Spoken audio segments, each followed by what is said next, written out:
Bonjour à toutes et tous, Samy du cabinet 314 pour la série En route vers la compta. Alors aujourd'hui une nouvelle vidéo qui va avoir trait aux immobilisations.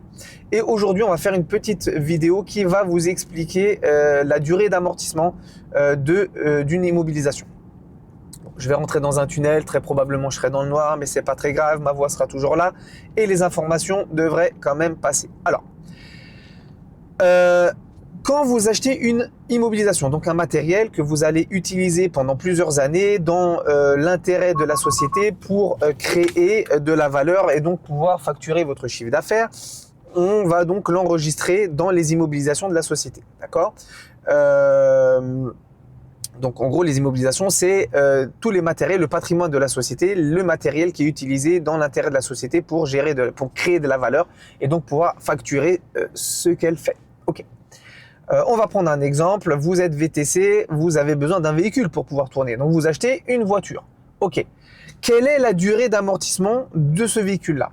Alors normalement, la durée d'amortissement d'une immobilisation, elle est déterminée par la durée probable ou prévue d'utilisation de cette immobilisation-là. D'accord ?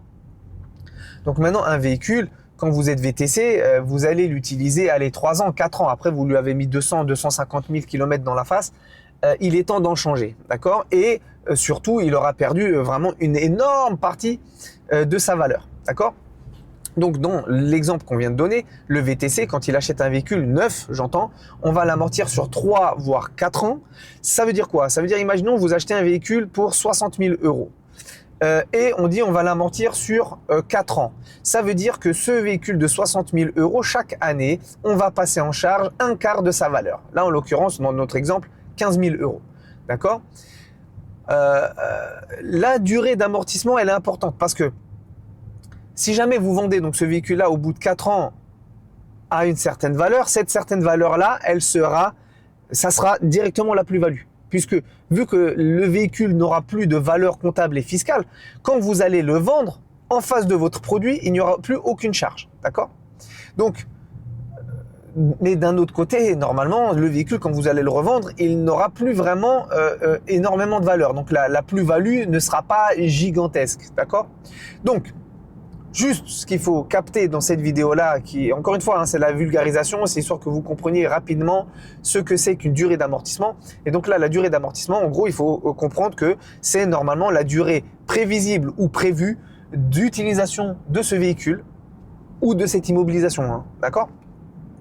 Si jamais vous n'avez pas d'idée là-dessus, bon, théoriquement, le cabinet d'expertise comptable, lui, il sait. Hein, d'accord ? Donc en général, on a des durées qu'on utilise en fonction du type d'immobilisation, d'accord ? Donc moi je sais que quand un client achète un téléphone, on va l'amortir sur 2 ans. Maintenant le téléphone c'est quasiment devenu du consommable. Hein.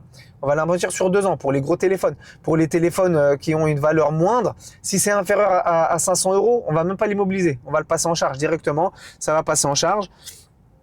Et si c'est au-dessus de 500 euros, je sais pas, imaginons vous achetez un téléphone à 600 euros, mais je pense que je vais l'amortir sur 1 an.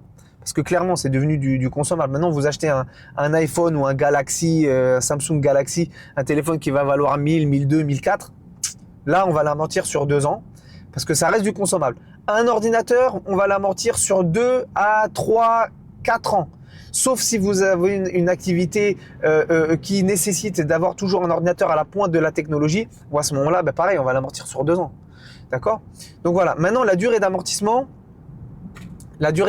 elle n'a absolument aucun rapport avec la valeur. D'accord ? C'est-à-dire que vous pouvez très bien acheter un truc très cher, mais que vous allez utiliser que pendant 1 an. D'accord ? Il y a certains logiciels, il y a une mise à jour extrêmement chère tous les ans, on va l'amortir 1 an. 1 an. Vous achetez un logiciel 8 000 euros, mais vous savez que l'année prochaine, vous allez devoir racheter la mise à jour qui coûte 8 000 euros. On va l'amortir 1 an. Voilà. J'espère que cette vidéo a été suffisamment claire pour vous. Si ce n'est pas le cas, n'hésitez pas à me le dire en commentaire, à me dire ce que vous n'avez pas compris et j'essaierai d'approfondir dans une autre vidéo. N'hésitez pas à me proposer d'autres thèmes, d'autres questions que je pourrais aborder dans ce type de vidéo ou dans des vidéos plus longues. N'hésitez pas à liker, à partager, à vous abonner, à laisser des commentaires. Et je vous souhaite une très bonne continuation et je vous dis à bientôt.